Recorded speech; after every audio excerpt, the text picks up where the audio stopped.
Davao del Sur, no? Kapatagan, Davao del Sur. Ngayon, dito kami sa bukid. Ang terrain dito mataas sa Kapatagan. Okay?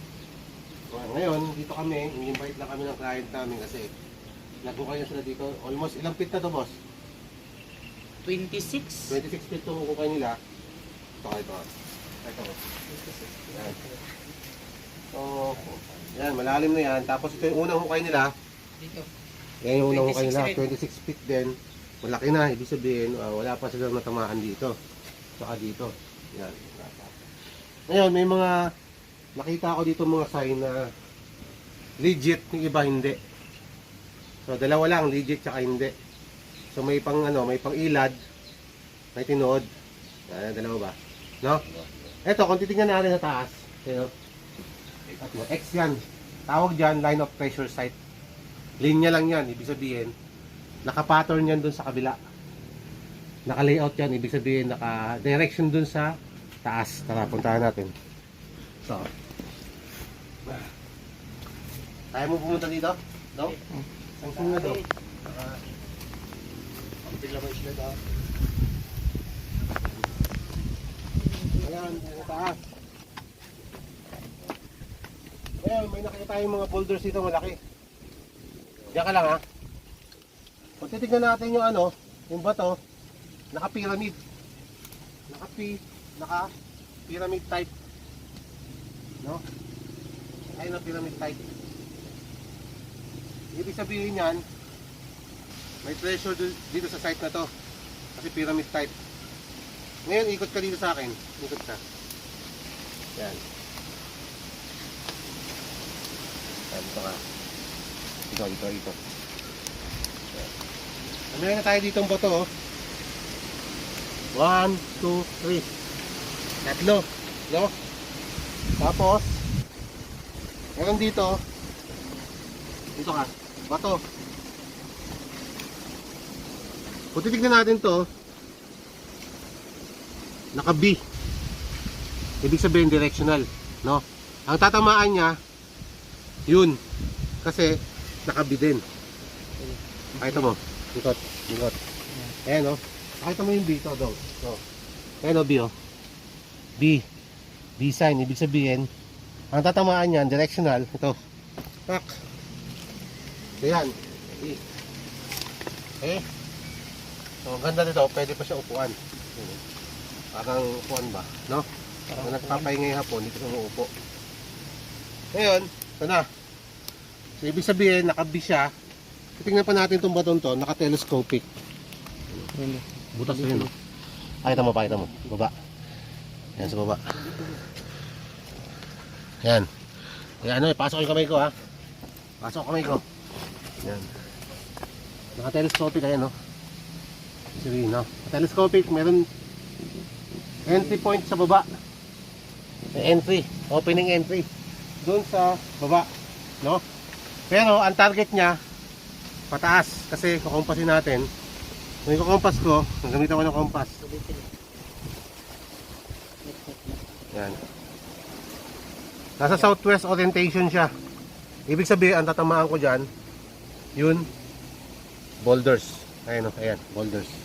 Yan, ito, tingnan mo ito maigi. Naka-heart to, naka-heart shape. Ito. Ayun, naka-heart shape yan, Ibig sabihin, ito, rich object. Papunta sa taas ang target natin. Ganun. Ito, naka-wall type. Naka-wall type yan, nakaangat. Ibig sabihin, papasok to sa southwest orientation. Dito yan. Dito, naka-wall type yan Pag wall type nito, ito matindi, papakita ko sa inyo. Meron siyang geometric hole. Parang eye looking. Ewan ko lang kung matagal na to. Tagal na yan. Yan Yan. Naka-hole. Ibig sabihin, may clue tayo. May clue na hinahanap.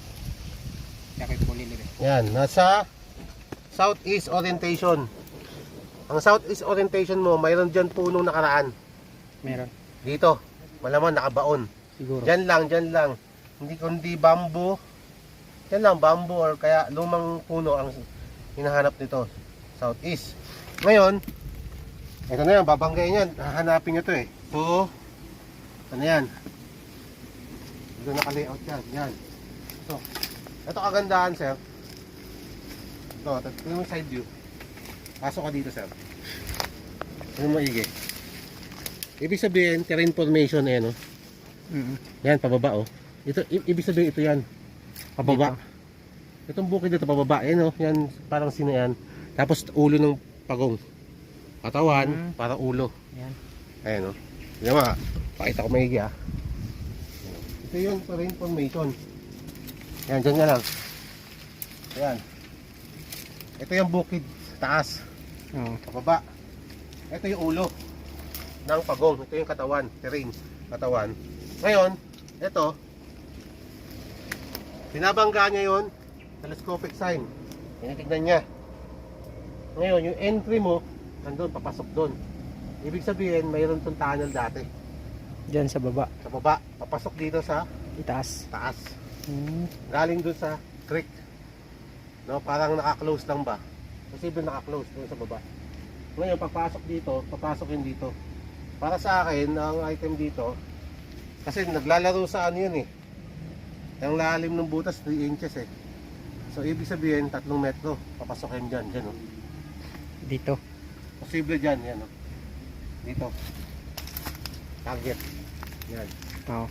Based on ano ah, pag-aaral ko ah. Kasi meron pa nakaturo dito, yun oh. Oo. Nandun Doon sa itaas. Oh, may naka parang ladder ba, box type. Tapos dito nakapasok. Nandito sa taas. Sige, pause mo. Tapos gamitan natin ng gadget. Magamit tayo ng GDI, no? May finder. Tutusok ko dito. Ground, ano to eh? Ground proof. Tigas ng lupa dito. Tigas, no? Oo. Tigas ba eh? Doon, sir, sa ibaba. Yan, okay na.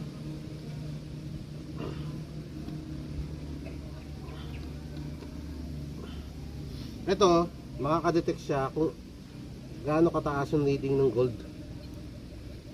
Kung gaano kataas. Hindi mo na makikita ito eh pag binidyoan eh. Parang blurred na ba? Kung gusto mo, kaya mong videoan. Di ba kaya? Hindi na makaya. Detect ako ng gold eh, no? May gold nakalagay. Gold. Ngayon, ang range niya abot ng 300 meters. Layo pala. Pero yun yung pinakamaikli. Kasi hanggang ano yan, 2,100 meters ang kaya niyang malocate, no? Pero dowsing ang gagamitin ko dito, magka-connect ko ng dowsing. Tingnan natin kung may reading siya.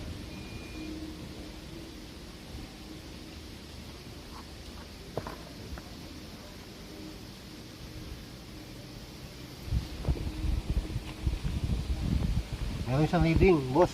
Meron. Oo, meron siyang reading kasi pumalo siya ng 288. 288 ang value ng gold. Ibig sabihin, ang pinakamababa nito, 50 below, wala. Wala. Oh, pumalo ng 288. Kasi hanggang 1,000 yan eh. Ibig sabihin, meron tayo dito hinahanap na deposit na nakabaon dito. Hanapin na lang natin kasi ang target ko dito, dyan. Sa itaas. Taas. Tignan natin ha, nagamit tayo ng dowsing. Layo. Distansya lang yun. Yan ang ano ko ha. Aral ko lang yun. Naaral ko lang ba? Kasi yun ang nakikita ko mga marking ba. Kabaligtad naman to. Yung telescope mo, pataas naman ang target. Pataas naman ang tingin niya.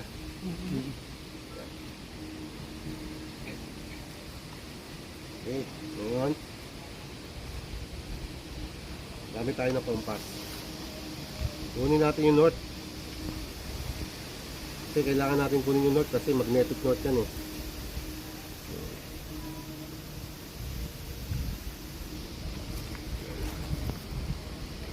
Nakita mo boss? Yung reading? Oo, maigi ha. Ito. Ikutan ko lang yan.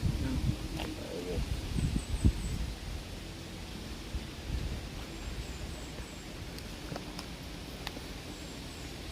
Ibig sabihin pag nag-etch siya, may signal siya doon galing doon papunta sa taas. Ngayon, nag-X na naman siya. Ibig sabihin, meron siya dito. Kasi kinukuha niya yung line of energy, boss. Pundo lang kali, dili lang kali. Ngayon, line of energy, ano? Magalaw, oh. Pero pag dito, wala na. Ayun, wala siya. Oh. Pero pag dito, meron. Papunta doon sa taas. Pero pag dito, meron naman. Ito, pansin nyo. Ngayon, ang gagawin ko, akit ako sa taas. Tingnan natin kung ituturo niya papunta dito. No? Tama. Puso muna yung bro. Ito. Pakita mo yung bato. Pakita mo. Ayan o. Parang ladder ang dating. Ayan o. Papunta doon ang target natin. O, ito na.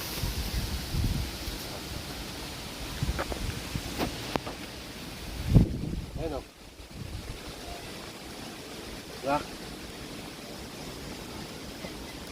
Tama ako, no? Ayan o.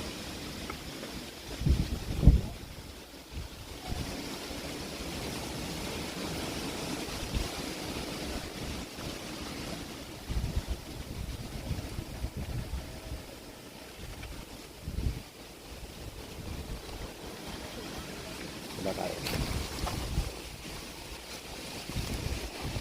tayo? Nakaulit tayo doon. Puso. Passageway, oh.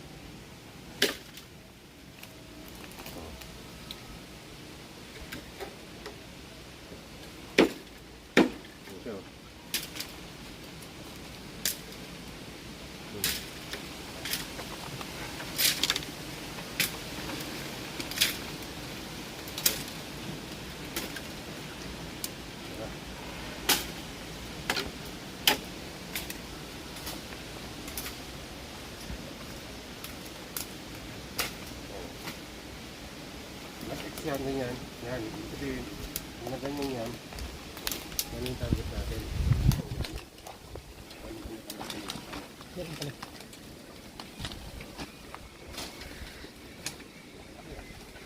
Yan kita. Ha? Malaki ba? Yan dito to.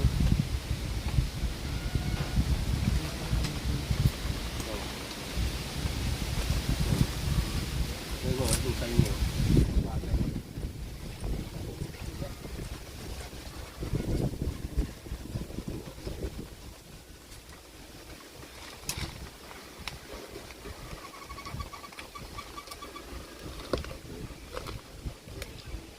Natin buta. Pag bumalik, ibig sabihin yung energy line niya nakukuha, nakatak niya. Dito. Oo. Dami tayo na ano. Wait lang ha. Dami tayo. Ito muna doon. Ipos.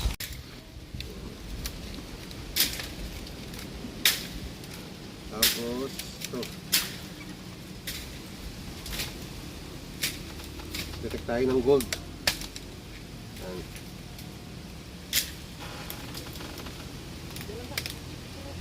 Kita ka rin sa video rin.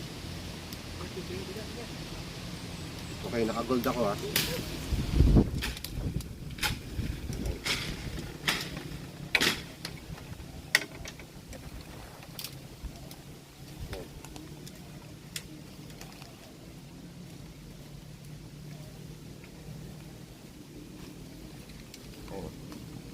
Tuturo siya, oh. Dahan lang.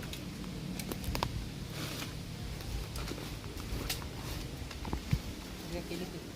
Ayan.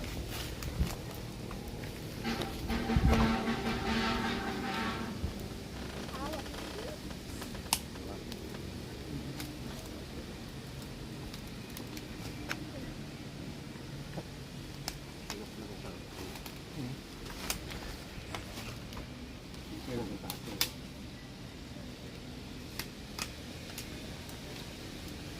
Ibig sabihin, dito lahat.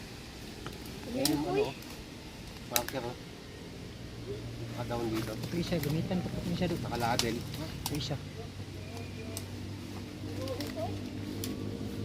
Subay na ta.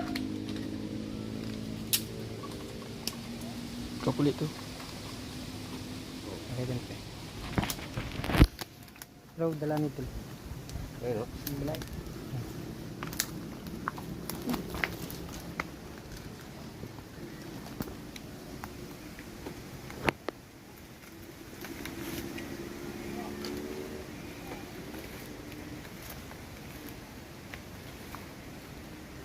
tama itong area to. Ibig sabihin, doon tayo mag-detect, wala doon. Sa baba. Target doon. Hindi natin. Position ako dito.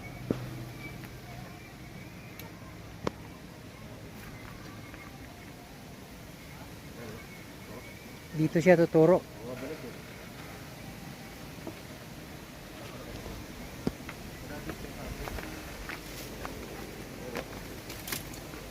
Dito siya tuturo. Ano kasi yan eh? Line of. Ano yan eh? Line of sight yan eh. Yung X na yan. Pero wala siya dito. Ano? Dapat kung mayroon yan dito, dito na yan. Lipat mo. Kaya tinuturo niya lang doon eh. Oo. Lapit pa tayo na dito na ano?